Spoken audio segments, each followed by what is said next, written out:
You are listening to the War on the Rocks podcast on strategy, defense, and foreign affairs. My name's Ryan Evans. I'm the founder of War on the Rocks. In this episode, I had back on the show one of my favorite guests. I believe this was his third time on the show, General David Berger, former commandant of the Marine Corps. General Berger wanted to come on the show to talk about what he views as the permanence of turbulence and what that means for military leaders specifically. He argues we aren't going back to this normal period where everything is more predictable and as it was, but that things are in flux and they're going to stay that way, and that has real implications for the military. Hope you enjoy the show as much as I enjoyed the conversation.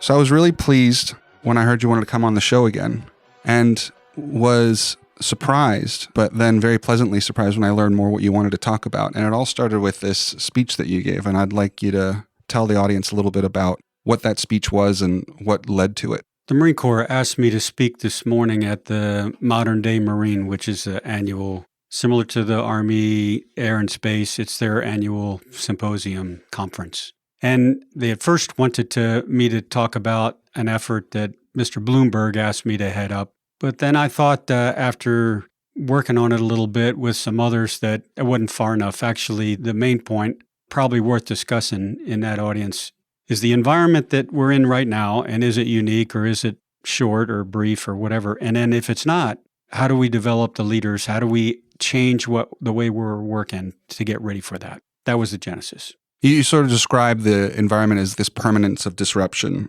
and that this isn't sort of a short-term turbulence, that we're in this permanence of turbulence. Is that fair? Fair.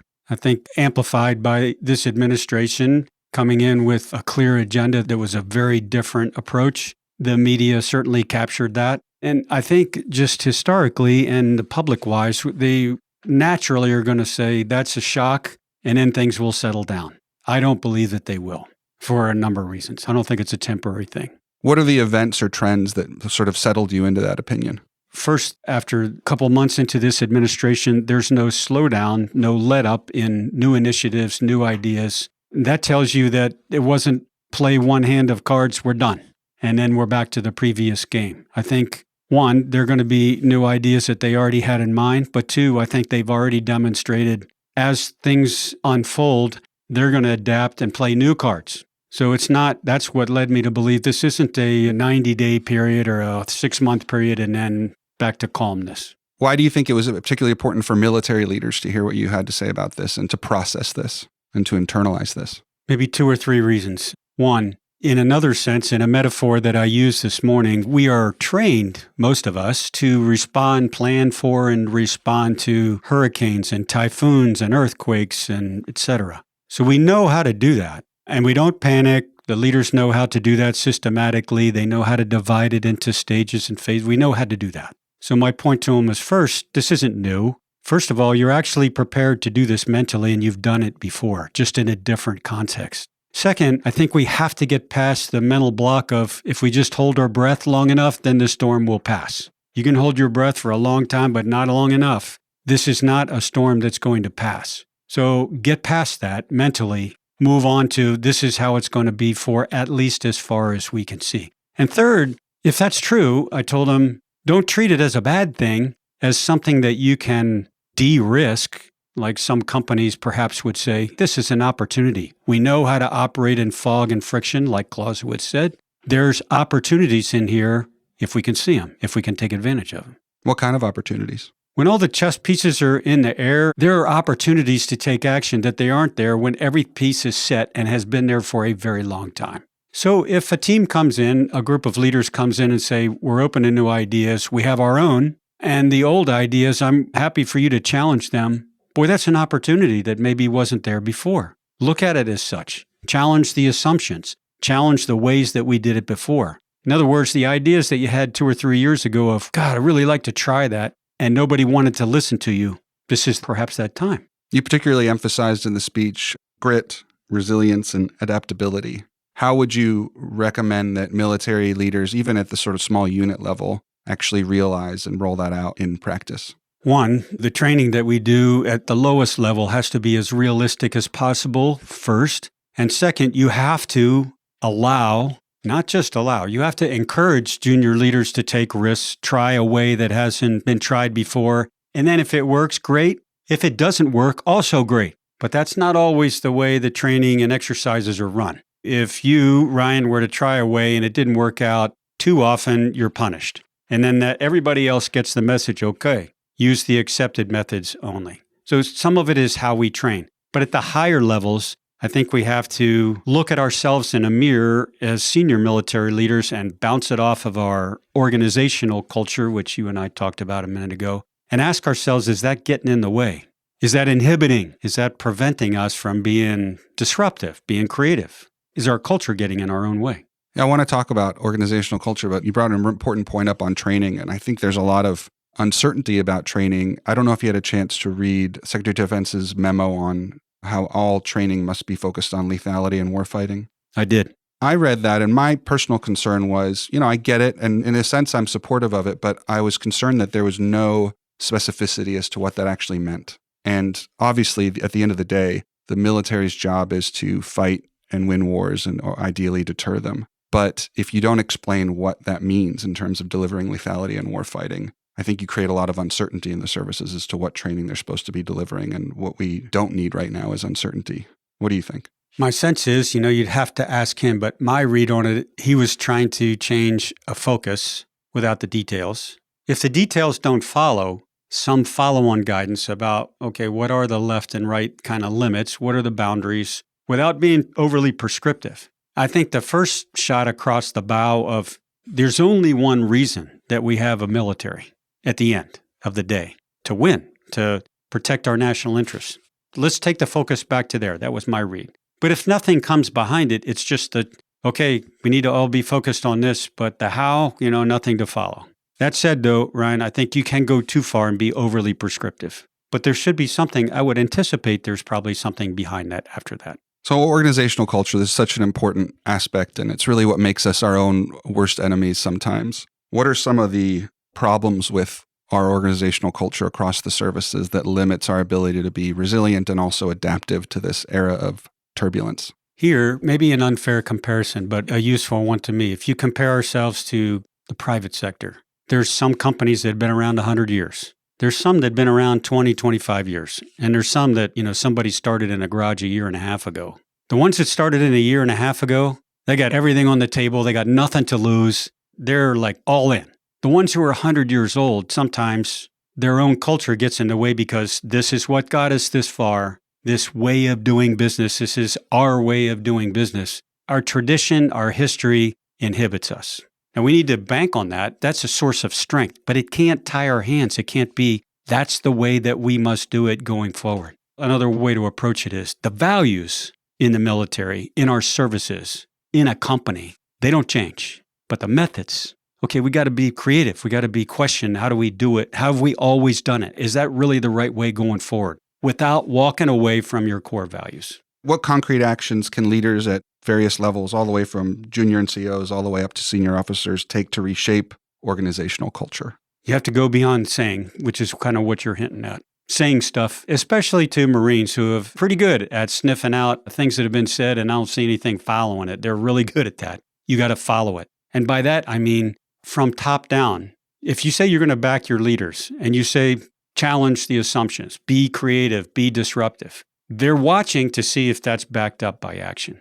So if there's something that was tried by a leader and it didn't work out all that great, they're immediately looking to see if they're shot in the head. If they're shot in the head, nobody else is going to try that. If they're backed up and said, success is great, failure is great, as long as we're learning fast, let's go, don't do it again. Okay, then that's the incentive for everybody else to go, whoa, that's different. We have to create an environment where it is okay to fail as long as you don't do it over and over again, and as long as you had good reasons for trying it. But I think the onus is on the senior leaders to demonstrate that they're supporting that. They're incentivizing that, not punishing it. The Marine Corps, I think, out of all the services, has the strongest sense of tradition in its own history and legend. And in one sense, that's what makes the Marine Corps possible. And that's what's allowed it to survive, including various attempts to get rid of the Marine Corps, perhaps most infamously by Truman. But it's also can sometimes be a double-edged sword in some of the ways that perhaps that you're alluding to. And it makes it sometimes kind of hidebound in other ways. It makes this organizational adaptation part a little harder.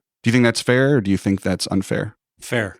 We talked about it this morning in our comments. I think General Krulak bore into this in 1957. He used the analogy or metaphor of a tribe with medicine men and all the goodness that comes from that and the hindrances, the resistance to change that comes along with it. I think he's spot on then. I think it's a useful comparison today. The tribal part of what we are, in other words, to your point, that bonds us together, especially at the lowest level. We're instantaneous. We're going to back each other up. We're a tribe. We think the same way. We're better than everybody else. Everybody's after us. We're a tribe. The more senior you are, I think you have to realize that's a strength. It can't be blinders. It can't be the kind of seatbelt where you can't even move. It's the glue that holds us together. It makes us unique. It sets us apart. But our leaders have to recognize that can't be also the thing that impedes progress, the thing that prevents us from trying a new approach. So I think at the bottom level, it's there already. At the upper levels, we got to make sure that's not what's holding us back, that we rely on it as a source of strength that ties all three of us together, but it doesn't prevent us from trying something different. Taking a quick break from my conversation with General Berger to tell you a bit about one of our members-only shows, Marine Pulse. It's a show about the lived experience of U.S. Marines. And in this episode, Walker Mills, one of the hosts of Marine Pulse, talked to a Space Marine. No kidding, Space Marines actually exist, and he spoke to one of them, Master Sergeant Matt Bowden. Here's a clip from that episode of Marine Pulse. So I am your local artillery astronaut. I do fires, so I speak fires. I speak the language at all three echelons, right? So I'm speaking the fires language, and as we continue to proliferate systems, small form factor systems specifically, that are going to end up down at the tactical level, the nuance right now in space is that no one really understands how they're going to get the fires process done at the lowest level. We have the operational, we have the strategic things kind of lined up, and there's still a lot of work to be done there. But when we do get those small form factor space systems, what does that picture look like down at the tactical level? And that's where I really come in to shine. You can listen to Marine Pulse by becoming a member at warintherocks.com/membership. You also get access to Soldier Pulse, Airman Pulse, Sailor Pulse, and a bunch of other shows and newsletters that only members of War in the Rocks get access to. And now back to my conversation with General Berger. And you lived this, of course, as commandant, pushing through Force Design 2030, fighting against some people that didn't want to make that change. And you made that happen, pushing against some pretty strong headwinds. What did you learn from that experience? A few things. First, ask for advice before you start, which I did. Some from retired senior leaders and some from congressmen who gave me phenomenal practical advice before I started. And the advice they gave me was not just how to get started, but if you're not willing to do these things and invest this amount of time personally, don't start. Second, communication. Job one for senior leaders. But a part of that was a decision early on about when to engage or where to engage publicly myself as the commandant, holding the office of the commandant. Before any of the friction came, I already had decided that I was not going to use the office of the commandant to engage in a public dialogue, general to general, active duty to retired, because I saw no benefit, no positives to that. I would engage absolutely freely and openly privately, but I was not going to use the media as a way to argue publicly back and forth, because I saw that as no benefit, no positives at all. Yeah, I think that's right. And one thing I learned from watching the experience, obviously I lead a very different organization. You led a military service, I lead a very small media company, but is pushing through dramatic change and reform requires being extremely decisive. And you didn't take any sort of half measures, which I think is what made it successful and possible in a lot of ways. Decisive, absolutely. And back to your previous point on broad guidance, where's the meat? I think the time that I had to think through and write before I became commandant allowed us to provide guidance that was specific enough, clear goals in the commandant's guidance. Where are we going? Without specifying, without being prescriptive. So it allowed me to be specific enough to, okay, they generally know where we are going and why. And it's up to us to figure out over the next couple of years exactly how to get there. And it's very germane to this sort of era of turbulence and leaders at different levels being ready, because quite a lot of different officers at very different levels. You know, this wasn't just generals talking about what to do. There were colonels, lieutenant colonels, my understanding even some majors and below involved in shaping this strategic dialogue that led to force design. Could you talk a bit about that? Yeah, from the beginning, the idea was involve, especially from 06's down, a cross-section of the whole Marine Air Ground Task Force in trying to skip past where we are today and imagine what the world might look like and what the Marine Corps would need to do.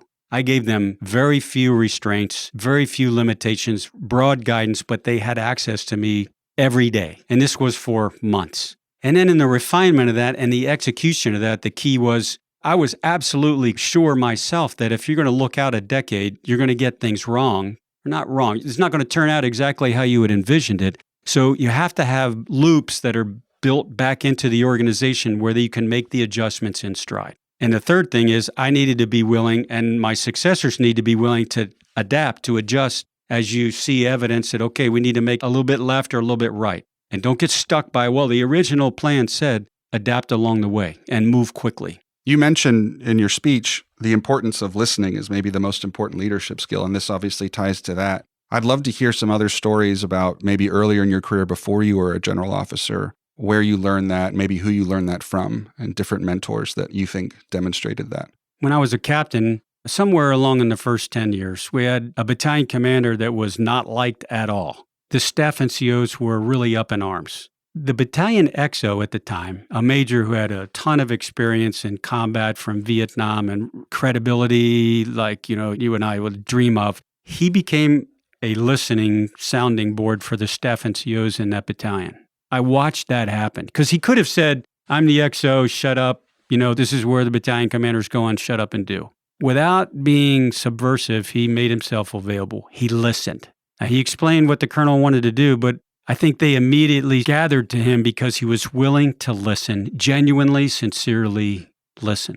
Later on, I had a great tour as a battalion commander and a great regimental commander, Mark Gerganis. He was a great listener, but he went beyond just listening, which he did fantastically. He actually asked questions, which I learned powerful. Not just take notes, which is essential. He would ask another question and another question, which was something I hadn't seen before.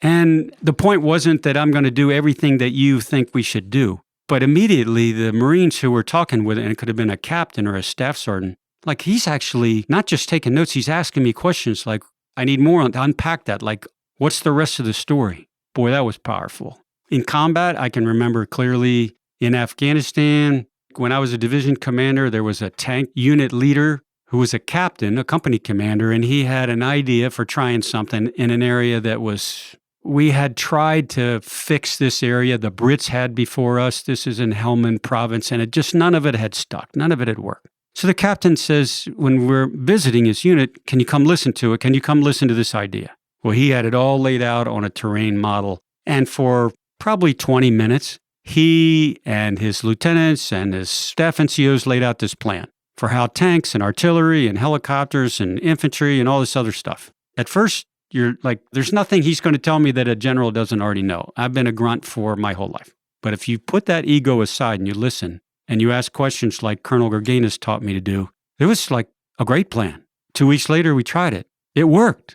So for me, that's all the proof that you need. If you listen, if you put aside your ego, your biases, and you listen and you ask questions, the great ideas are 90% of the time, they're going to come from the bottom. That was from a captain. It was brilliant. It worked. Those are great stories. And there's a lot of people out there, and this isn't a political statement, but there's a lot of people out there, and I talk to military officers all the time, and they're actually taking pains to be very non-political, but they're dealing with a lot of uncertainty in the ranks and fear, including, obviously they oversee other service members. Some of them oversee civil servants as well. And they're being asked a lot of questions, and a lot of them are being very challenged on, like, how do I handle this environment as a leader when I don't actually know some of the answers? What advice would you give leaders in those positions? First, don't shy away and don't delegate it. How many people working in your organization here?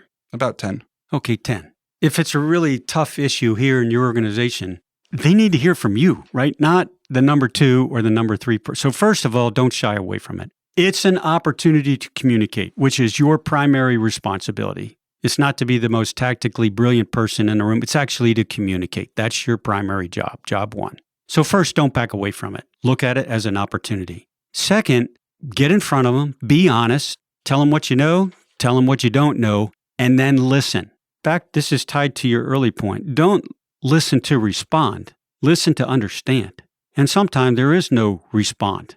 Sometimes they just want to talk. Sometimes they just want to tell you how it feels. They want to know that you heard, that you understand. So I think our human side is to me to listen to you, and then immediately my brain starts working on a response. How do you get there from here? Stop that. Stop formulating a response. Just genuinely listen. Maybe they want a response. Maybe they just want to know that somebody heard today. So listen.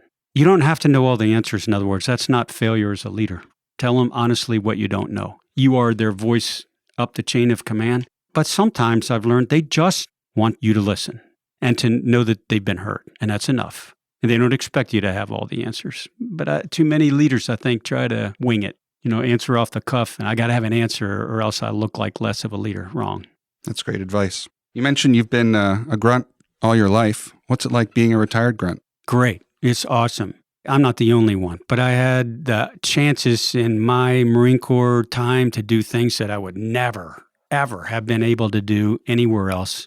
And my wife did a fantastic job of making sure that we were pacing ourselves the whole way so that at the end we weren't completely smoked. We had put everything into it, but I still had a lot of energy, still have a lot of ideas, still ready to listen. So in retirement, now I work on projects that I want to work on. My first priority is support the commandant. What direction is he going and how can I support it? And the other things are things that I feel strongly about: national security or our economy or the private sector. How can I help us get stronger as a country? So I enjoy it. Yeah, I highly recommend to our listeners the report that you did with Mike Bloomberg. I think it's a very important piece of work. Have you had more time to do more reading in semi-retirement anyway? Yes. A lot more of a balance in a book versus a podcast versus online. And it was a different balance 5 years ago, even for me. I don't know for you, but it's different. It's changing. I still read books, but before it was, maybe 70% books and some online. But now it's probably a very different balance. I try to read a variety. I'm not the only one either, but it helps me stay broad.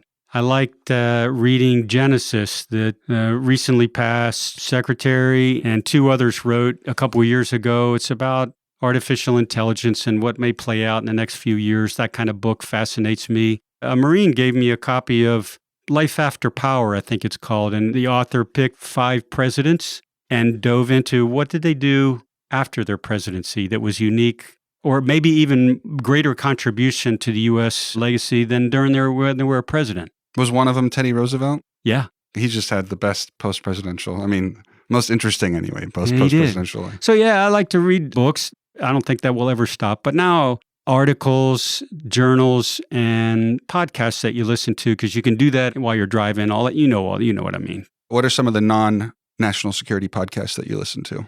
Most of them have to do with economics. They're either Wall Street Journal or Bloomberg or along those lines, like derivatives of them, because I'm not trying to become a businessman. I'm trying to understand the business environment in the global context. And how do we make America stronger? I know it's kind of naive, but I think the strength of America is backed by its military, but that's not our strength. Our strength is our economic power. Thanks for joining the show. Thanks for having me on, Ryan. Thank you. Thank you for listening to this episode of the War on the Rocks podcast. Please don't forget to check out our membership program at warontherocks.com/membership. Also, it makes a difference, a positive one, when you go into whatever podcast app that you listen to this show on and give us a positive rating. So I'd appreciate it if you do that. Stay safe and stay healthy.